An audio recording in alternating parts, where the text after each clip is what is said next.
transform component, or in order for us to make changes in the position, in the rotation aspect of the game object, in the scale, or specifically the size, we're gonna have to access its transform component. So in our Unity game engine, in the inspector panel, say for example this circle, you want to make a scene or an action in your game wherein this circle will increment its size whenever the player touches it, or depending upon its use in your game. So let's say for example, we want this circle to move from this position to this position, or here. Yeah. So for example, we just have to, or we want this circle to move slightly here to the right, from left to right, in or through writing a code, not in or not through moving it by a mouse, since you will not be able to do that as your game starts or as your game initializes. So let's head back to our Visual Studio. So let's declare a variable float, since we are going to measure here a vector type component, or a vector 3. So in physics, if I'm not mistaken, vector is a concept wherein it involves, or it includes, a magnitude and a direction. Say for example, a magnitude of we don't have any specific measurements here, but this is just pixel based. So a magnitude of negative 5.6 pixel, it will be moved in this direction. So now it's negative 1.76 pixel. I don't know if this is pixel based, but as far as I can tell, it is, since this is screen type, or it is seen in our screen. So anyway, let's have that. It's a vector type component, or vector 3 type of component, since the vector 3 refers to the x, y, and z dimension of that game object. But since this is a 2D game, we can only make changes in the x and y component. So the x, this is the the horizontal line, and y, the vertical. Just like in your math, in your coordinate plane, the x-axis and the y-axis. Anyway, let's head back again. So let's declare public. I want to make it public float circle motion. Say, or circle move. So that public circle move. Okay, we're gonna have to remove this one. Don't need this, and it's also the invoke repeat. Don't need that. Okay.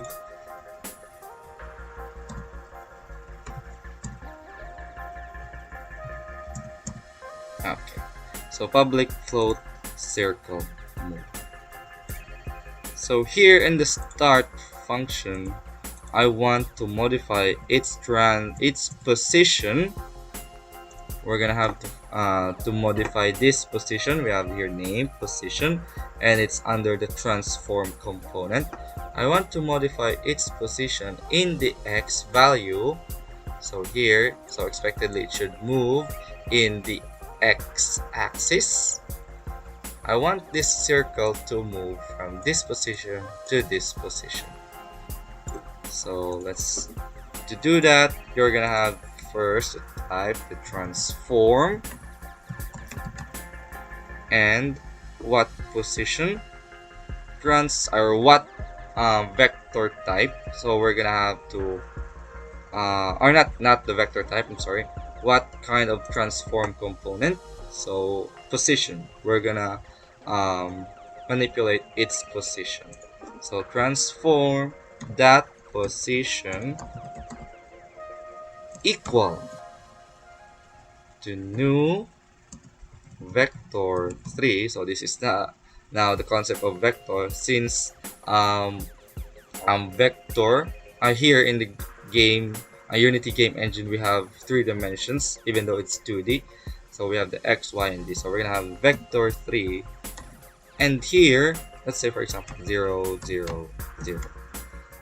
So the arrangement of this vector 3 component inside this parenthesis, this is the x value, this is the y value, and this is the z value. And don't forget, every after line of code in the Unity or in any programming language, always put this semicolon. So since we're gonna move it in the x-axis, we're gonna change this value to the circle move, depending on how much value we are going to put here in the inspector panel, or how much value we are going to store in this float type variable circle move. So we're just gonna type here the circle, circle, not circle. Why circle? It should be circle move. Okay, circle, what's wrong with you? Okay, there we have it, circle move. So let's hit Control S. So we have there transform. We're accessing the transform component of this game object, or where this script is attached to, and going to its position and modifying it into a new vector 3 component and on the x-axis. And we're not going to change anything in the y and in the z axis. Control S again. So I guess it was already compiled. So let's say 2 or 3, 3.5.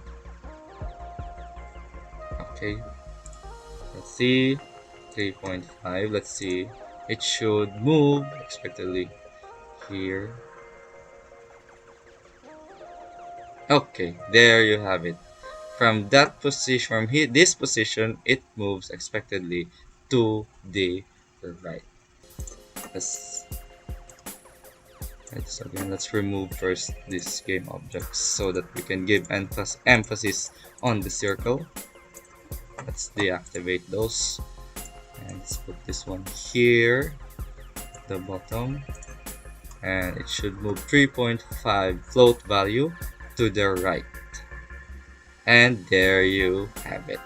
It moves from this position to this position. Let's say we want to make it move constantly to the right. So let's call it in the update function. Control X, V. Or you can just make another function. Let's do that. Let's practice that. Void circle move right. Then curly braces. Okay, transform the position. Then let's call it in the update function. So what's the name? I'm just gonna have to copy this one. Then semicolon. Hit Control S. And let's see.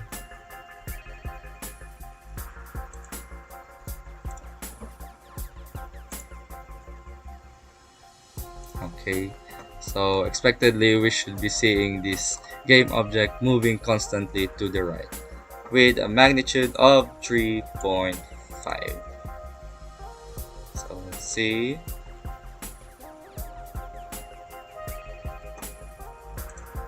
Okay, it didn't move, but it moves, but it didn't move every after frame. And I know the lack or the missing piece of our code in order to do that. So in order for you to move it constantly to the right, if we read this syntax, transform that position is equal only to this new vector circle move, which is on the x-axis. So if the magnitude that we have put here in the circle move variable is 3.5, it will only be equal to the transform that position of that game object. So even though you put it in the update function, which is calling a function and every frame, it will not move constantly to the right. So to do that, let's make this equal into plus equal. It means that whenever this function or this value is being stored in this transformed position, and we have the plus equal sign, meaning it is incrementing.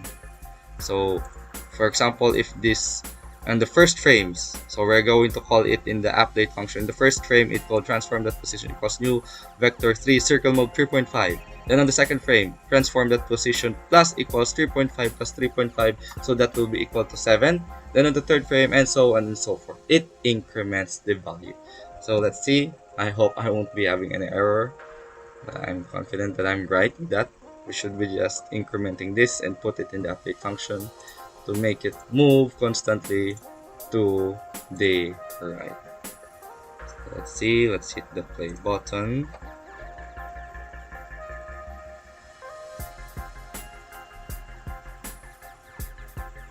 Okay, there we have it. Okay, we just lost the ball. Where's the ball? Okay, there's it, it's moving, it's running at a magnitude of 3.5 and to the right. How cool is that? You can put that on your camera and you will see it. It's like you're riding in a flying saucer or plane.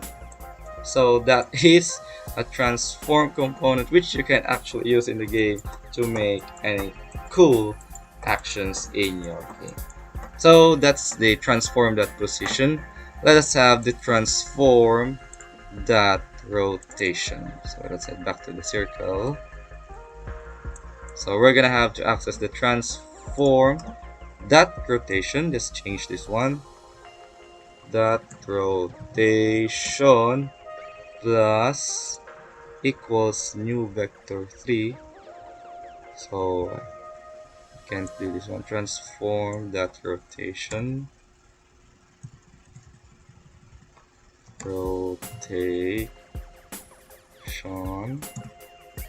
is equal to new vector 3. Let's say, okay, we can just convert. Okay, we have an error in our code.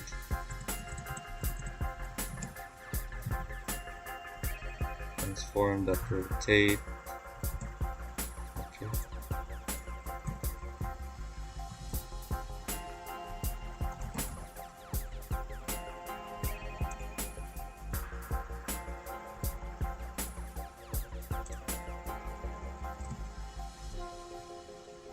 Okay, let's see.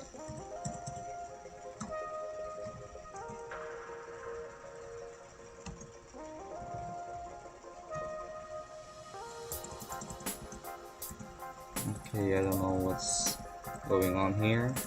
Anyway, say it again. Transform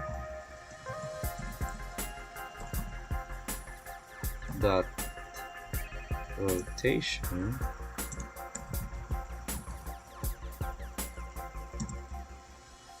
is equal to transform that rotation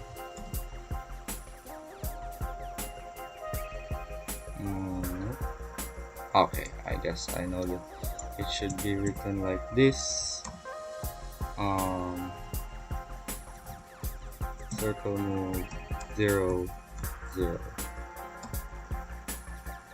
Okay, and it's not like that. Rotate. Okay. Oh, rotate. So let's see. So transform that rotate in the x-axis. So this should rotate in the x-axis. Let's see.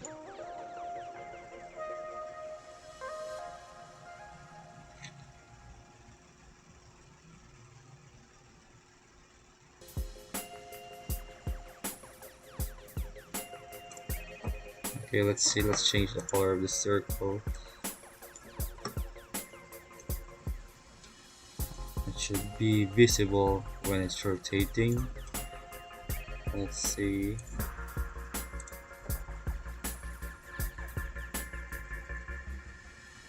Okay, let's change the game object. Okay, there you have it. It's rotating in the x-axis repeatedly since we are calling it in the update function. So my error there was the component which should be written as transform dot rotate. So we have there, okay. So we have there transform dot rotate, and it's um, rotating in the x-axis. Let's change the game object. Let's have this square. Okay, let's attach the script 1 here. Let's remove the axis script. Okay, there we have it. So circle move, let's say 3.2. Let's see if how this will rotate. So I expected it will rotate in the x-axis. What if we rotate it in the y-axis? Okay, there you have it. They're rotating in the x-axis. Let's try to rotate it in the y-axis. Let's write 0 value in the x-axis, and let's have circle move in the y-axis. Okay, it's gonna compile again.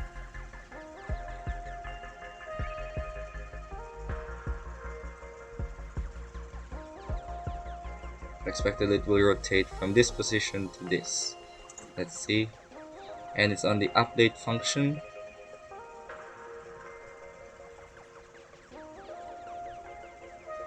Okay, no. I made my calculations were wrong.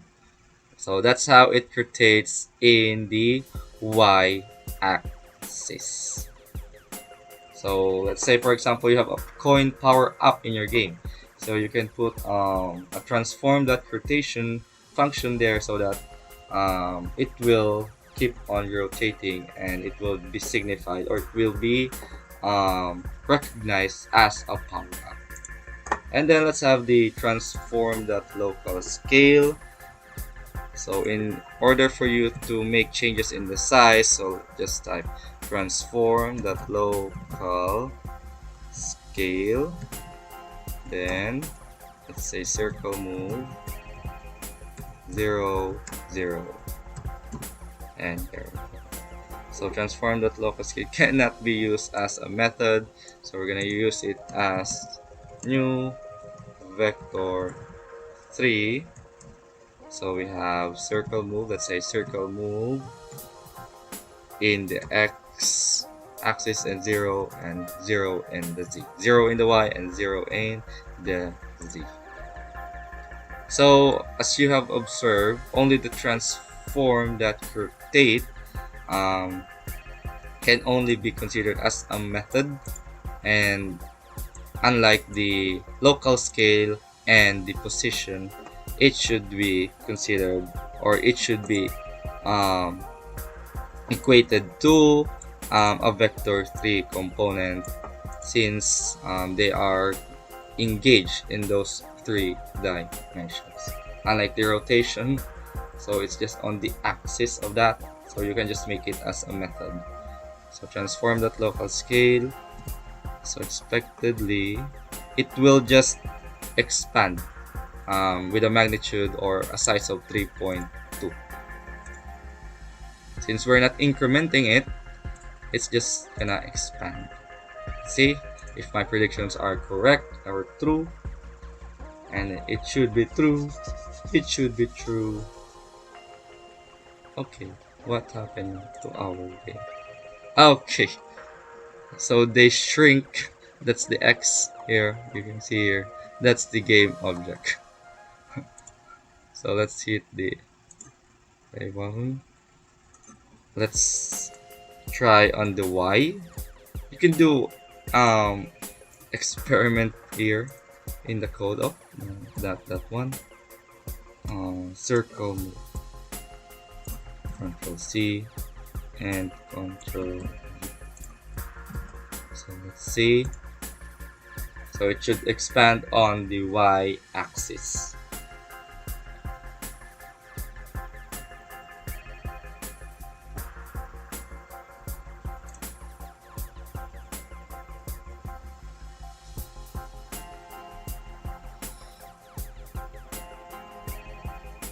Okay, the game object, okay, it shrink again in the value of 3.2.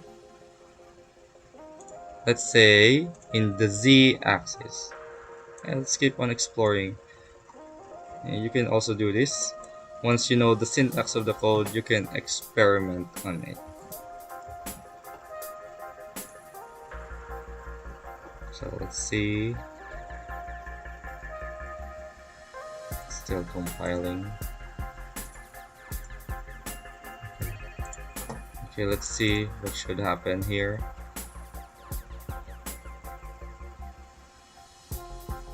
Okay, they were gone again. So they transform in the local scale and magnitude, or magnitude of 3.2, since that is the value of the circle. So transform. So that's it. We have it there. The transform that local scale, transform that position, and transform that rotation. So next, we will be having the instantiate function that is used in spawning game objects in your game scene.